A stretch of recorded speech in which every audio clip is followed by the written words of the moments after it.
I paid $815 for this customer returns box of Nintendo Switches. We've got the Switch Lite, we've got the original Switch, and we also have the Switch OLED. There's 12 Switches here, so that comes out to $68 each, so if we can fix a bunch of these, we're gonna make a good profit. This video is sponsored by BW100, more on them in a minute. So I did all the testing on these 12 Nintendo Switches. I think I know what's wrong with most of them. If you want to actually see the testing, we're gonna put that in the video that's gonna go over on the TronicsFix Longs channel. That'll be coming out in a few weeks, so you can see that testing over there. But right now I'm just gonna get straight into the repairs. So for number one, I was originally thinking that the USB-C port was faulty, but I plugged in a charger again and it's actually charging just fine. It's up to 16%. It was just totally dead, so I think the only thing that's wrong with this are these two analog sticks. Number three, we've got the analog sticks and the USB-C port on this one is for sure bad. And number two, we've got a bright spot on the screen and the analog stick, at least this one's bad. I might replace this one too. I'm not sure about that one. I'm not going to replace the screen that has the bright spot. I think it'll sell just fine as is, but I will replace this. Let's start with the most difficult one, number three. And we'll replace these two thumbsticks and the USB-C port. Some prying, we have that almost ready to come all the way apart. There we go. All right. There we go. Now we have to take this metal plate off, and then we need to get the whole motherboard out so we can replace this port. But then we need to take this board off over here so we can replace the thumbstick as well. So we got to take pretty much everything off of this one. And now with that metal plate out, the first thing I like to do is disconnect the battery. That way if we accidentally touch 2 points that we shouldn't touch, it doesn't actually do any damage. There we go. Now we have a pretty safe board to work on here. And we have to remove pretty much all of this stuff so we can get the board removed and the analog stick replaced. If you decide to pry on these connectors, use a pair of very sharp needle nose pliers so it doesn't slip off. I can say that I do really like working on these Switch Lites because they are so modular. I like that the game slot is separate. Speakers are totally separate. I mean, speakers usually are. Fan is separate. These buttons right here are separate. Oh, that's pretty nice. Makes it much more repairable. Definitely not perfect, but not too bad. And there we go. The board is now out, and we can get this port replaced. And with this board out and set up in my Omnivice, we have easy access to the USB-C port. So what I'm going to do is use my hot air soldering station to heat up this port along with these 4 mounting pins. And then once this port drops out, then we can put the new port right up on here into the mounting pins, and it should be job done. Now before we actually do that part, I am going to come through and add some fresh solder to the pins on this new port. That will just help the solder on these pins stick to the solder on the board. There we go. Now we're ready for the hot air.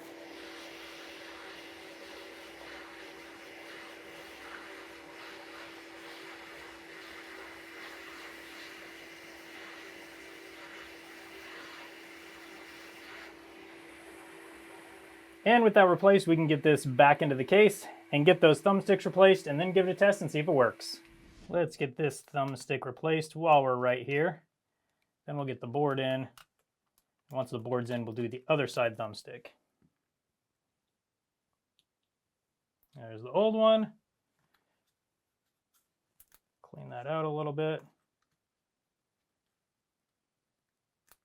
And now the new one goes in.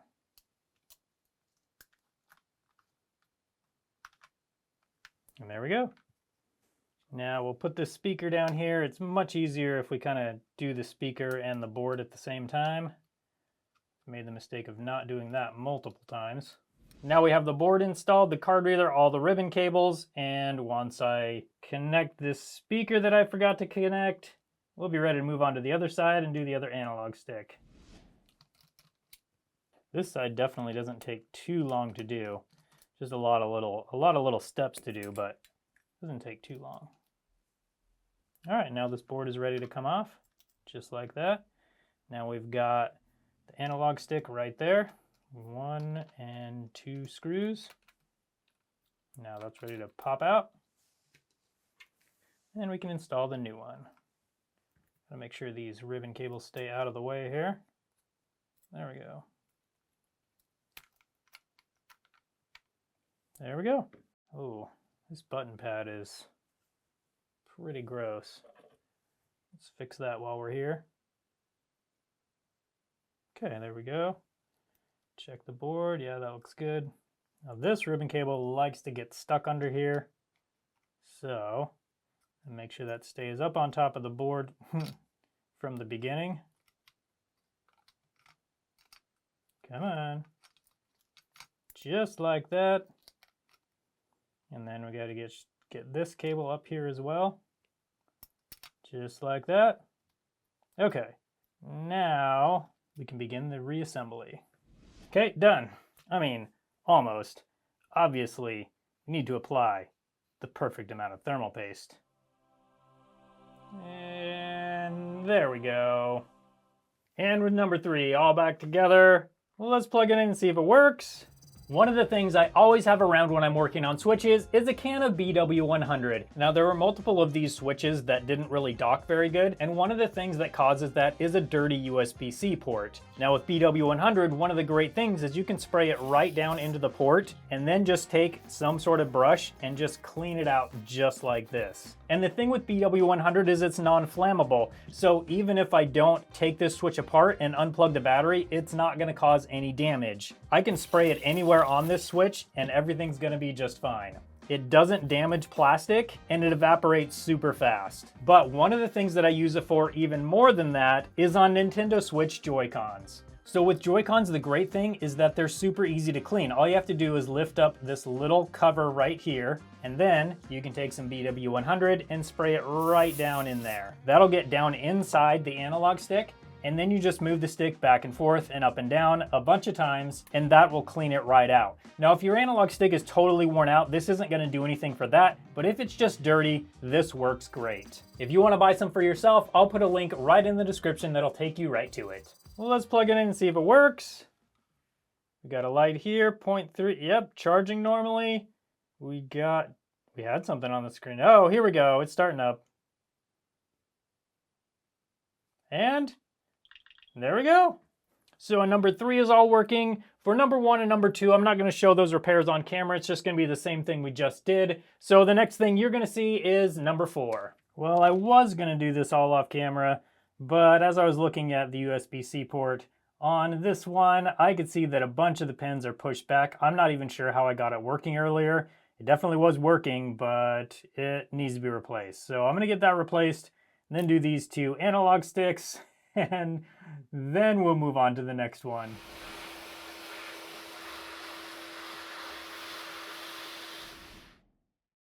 Okay, here we are with number 1 after we replaced both of the analog sticks and the USB-C port. Let's see if it works when we plug it in. 0.47, yep, it is charging. And it shows something on the screen. And there we go. All right, let's move on to number 2. We just got to replace this analog stick, so that should be quick and easy. So we'll get that done next. The nice thing about this analog stick is it is on the left side of the console. And that's the easy one, because for the other one, you have to take out the entire board, which takes significantly longer. This one, if you're gonna break one, this is the one to break. So out with the old one, in with the new one. Number 2 is all done. Let's just double check and make sure it all starts up. Yep, charge is fine, screen comes on. Thumbsticks both work. Let's move on to number 4. Okay, and number 4 is this OLED switch that doesn't have the Joy-Cons. Let's see, I thought maybe we should test and make sure it's docking. And it goes to green light. Definitely nothing on the screen. Put it in a few times. Same, green light, and nothing on the screen. So number 4 won't dock. Let's get it apart and see if we can figure out why. With all the case screws out, we can remove the back cover. Everything looks fine so far. Let's get this cover off, see if we can see anything going on the board. There's one chip that I suspect in this, but there could be several other things going on here. And now all the screws are out of the metal plate. Still nothing too obvious going on. And now with the board loose, we should be able to lift it up and out of here. Little lip here we got to get the board out of. There we go. All right, and now we can have a look at the other side. And this is the chip that I sort of suspect. Let's get a little closer look under the microscope.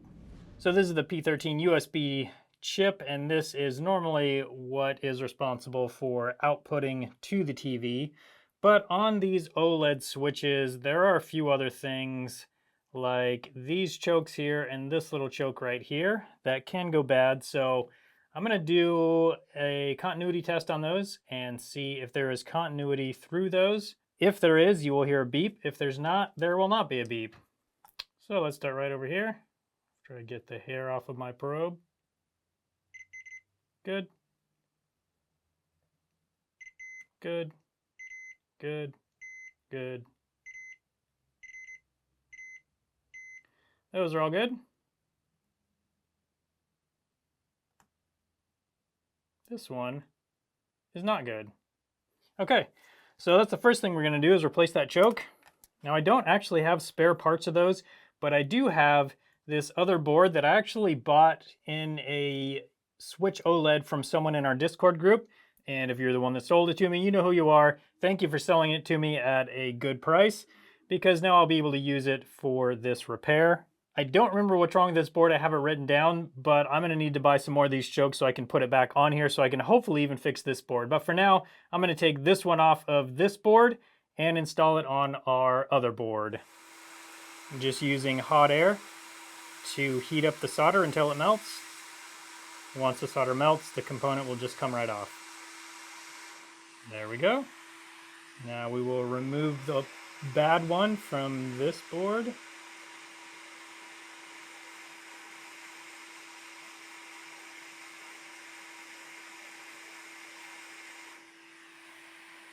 There we go. And install the good one.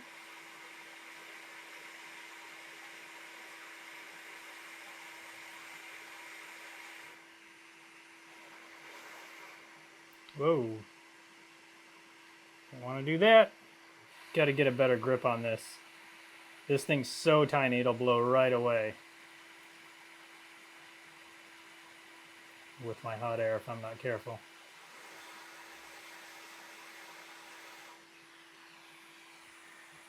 Just like that. I think it just blew up under this shield here. Hopefully, anyway. Because that's the only one I have.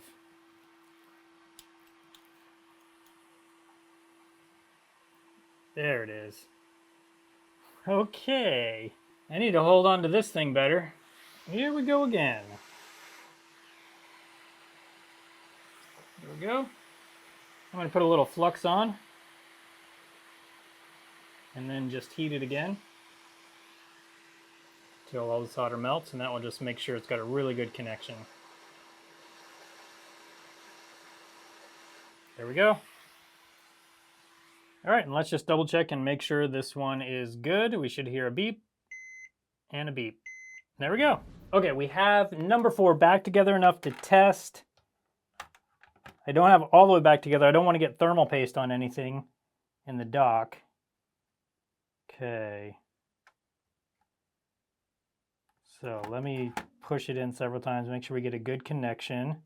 Oh, black screen, come on. Yeah. So that was actually a pretty easy fix. Now numbers 5, 6, and 7 all have no problems found. I don't see any problems at all with them. They all dock just fine. I tested that. So those ones are all good. Let's move on to number 8, which is the switch light with something stuck in the headphone jack. And number 8 is this beautiful switch light in very good condition. A few scratches, but really not too bad at all. And this is the one with something stuck in the headphone jack. So the first thing I'm gonna try is using a special tool that I've had for a while, and I got it back when iPhones had headphone jacks, which was a while ago. Theoretically, I should be able to just push this in here and then pull out what is stuck in there. Oh, that's actually not in there. That I thought it was in there much tighter than that. That almost just falls out. Okay. Let's try that again. I'm gonna do it upside down, so maybe it'll fall out. No, not quite.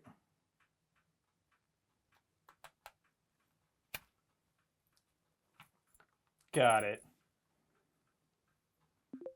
There we go. The end of a headphone jack. And this one is all fixed. So that was an easy one. Let's move on to number 9. And number 9 is actually no problems found. I've already tested it in the dock and it works fine. So that one is good to go. Let's move to number 10, and that is this one. So I wasn't able to replicate that error code, but I think what might have happened is that it just needed an update. Now I have Rocket League installed. I've fully updated this, and let's see if it will go in and play the game.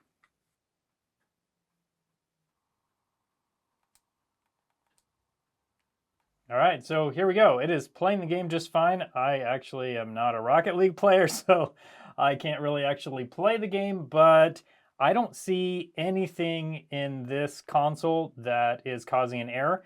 I honestly think it was just a matter of needing updated. So number 10 is also ready to sell. Let's move on to number 11. Number 11 is another Switch OLED that won't dock. Let's try and put it in the dock and see what happens.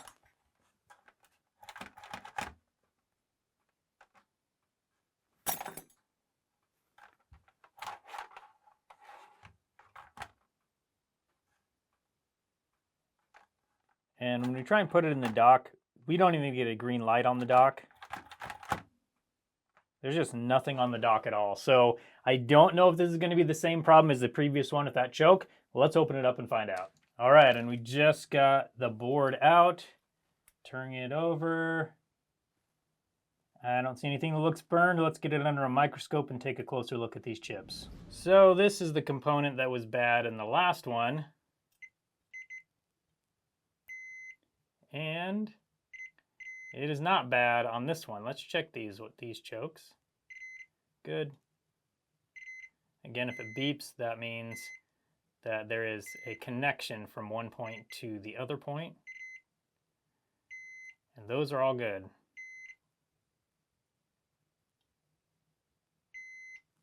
Okay, so everything there is good. So that makes me suspect probably this guy. Let's do some checking around that and see if we can find any shorts there.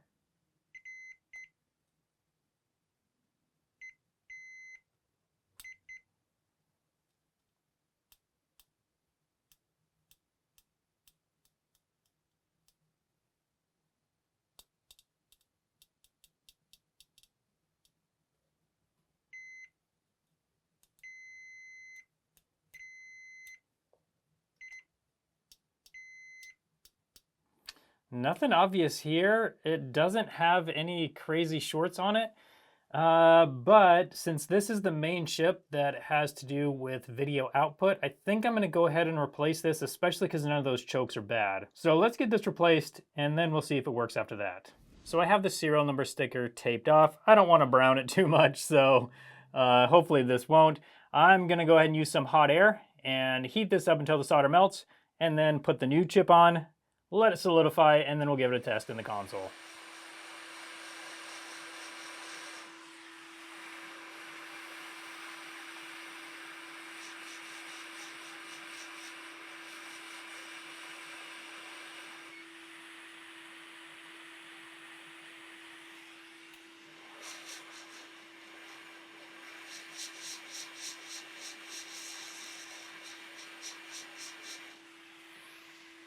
And there we go, that one is installed and looking great. Now it's time to give it a test. And the sticker looks untouched. All right, last screw is in. Now we can put this in the dock and see if it works. Here we go. Okay, I think I did see a green light flash. The switch has to start up. Good. Okay, let me put it in and out several times. Okay, we do have a green light. Oh, we have a black screen, come on. Yeah, so the switch number 11 is all fixed up. We've fixed have we fixed every one? I think we fixed every switch, but we still have one more to go. Let's take a look at number 12. And switch number 12 is the one with the Joy-Con rail issue. Let's get focused in on that. There we go. So this screw right here, actually we need to remove all of these so we can get this off. Let's get the back cover off first, and because we're gonna need to unplug this Joy-Con rail from the board. Also, this one's missing a screw over here, but it is attached solidly and the Joy-Con does connect, so we don't necessarily need to do anything with this one. I'm not sure if I have an extra screw to go here. I might though, I'll have to check and see. But let's get this back cover off and see what it looks like on the inside for this Joy-Con rail. And somebody has had this apart for 1324. I don't know if that's a name, but it says rails. Yeah, we got a problem with the rails for sure. No kidding. Got to get this metal plate off, and then we need to get down to where we can unplug this cable right here. And then we got to see if we can get these screws out. That's going to be the issue here. Those things look pretty stripped out. So I'm going to finish getting these screws out. Then we'll remove this plate, and we'll see what we can do about these screws. Okay, and that plate is now off. Oh, we're missing a screw right there too. This should just pop off. Then we can get this little ribbon cable out right here. Now, this rail is ready to be removed. Okay, now the hard part. This is going to be really hard for my camera to stay in focus. I apologize ahead of time. Oh, actually, that just moved. Come on. Okay, let's try a slightly bigger bit. It's like turning. Okay, so it is turning a little bit, but I just can't get a very good grip on it. So we're going to use some pliers and keep it turning, hopefully. Yeah. So this wasn't as hard as I thought it would be, which is really nice. Sometimes these can be a real pain. This one's actually coming out okay. Okay, that one's out. Now the next problem is going to be whether this screw, oh, this screw isn't stripped either. All right, yes. Okay, so those two are out. Now we can take this rail off and we can install this rail, which is a known good rail from a different switch. Okay, and then we can install this screw. Come on. Okay, that one. And I was able to find another top screw here on a different switch. These top screws are unique, so... Oh, that's broken out? No, I guess it's okay. Okay. So that one's in. Now I want to get one more, and I think I have one more of these screws too. And now with this Joy-Con rail installed, we just need to get this ribbon cable down into the connector correctly. There we go. Locking tab. Locked. Okay, and there we go. All right, on number 12, we got it all back together. Let's put the Joy-Cons on the rails. That one snaps in nicely. And this one we couldn't even start up because it didn't sense the Joy-Cons. So let's see if it'll let us start it up. Connected to the internet. Everything's good so far. Later. Okay, so we'll release the Joy-Con. It sensed that, and it sensed that. Okay, now that one and that one. Okay, let's just test buttons. Make sure all the buttons are working and everything is getting sensed properly. Okay, good so far. Let's calibrate control sticks. Make sure they work. Okay, good. Back. These control sticks actually are in really good condition. Okay, so I think that's about it. Oh, let's test the game slot. That could be a problem for sure. And there we go. So number 12, even though it's not in quite as good of condition as some of the others, is totally working. And that means we're able to fix all 12 of these Nintendo Switches, and we should be able to make some good money on them. And now if we take a look at the numbers, these are the numbers. We got 4 Switch Lites at $100 each for $400. The original Switch with Joy-Cons we can sell for about $300. The original Switches with everything, we've got 2 of those for $300. A tablet-only OLED for $180. 2 OLEDs with everything for a total of $400 for those. For a grand total of $1,580, that is the likely price that we can get for these used. And again, these are kind of like the low end, so there's a good chance it could be decently higher than this. But we also did have to buy some parts. I mean, buy some parts. I had these in stock, but I put about $100 in parts. We had some analog sticks and a couple chips that we replaced and 2 USB-C ports, along with some screws and some other stuff. So I just put $100 for that. There's a good chance it's quite a bit less, but I figured we can just put $100 on it. So then that brings us down to $1,480, but also the price of the entire lot was $815. So that leaves us with a grand total potential profit, likely profit of $665. This was for sure one of the best lots I've bought in quite a while, but I did buy another Nintendo Switch box of customer returns a little while back, and if you like this video, you'll probably like that one too, so I'll put a link for that video up on your screen now so you can come hang out with me over there and see how much of a profit I was able to make on those. Don't forget to buy BW100, I'll put a link in the description. Thanks so much for watching today, and I hope you have a good one.